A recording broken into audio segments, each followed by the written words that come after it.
అయినా మీకెలా తెలుస్తుందిలే ఆ నొప్పి.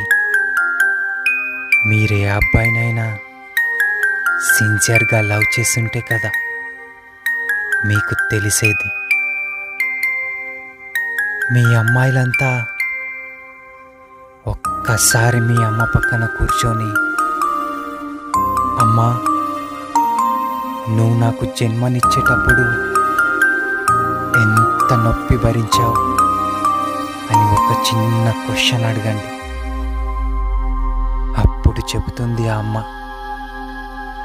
తనెంత నొప్పి భరించింది, ఆ నొప్పి ఎలా ఉంటుంది అని. అప్పటికీ మీ అమ్మాయిలకి మిమ్మల్ని ఇలా సిన్సియర్గా లవ్ చేసినందుకు మమ్మల్ని మోసం చేసి వదిలేయాలి అని అనిపిస్తే ఇంకా మీ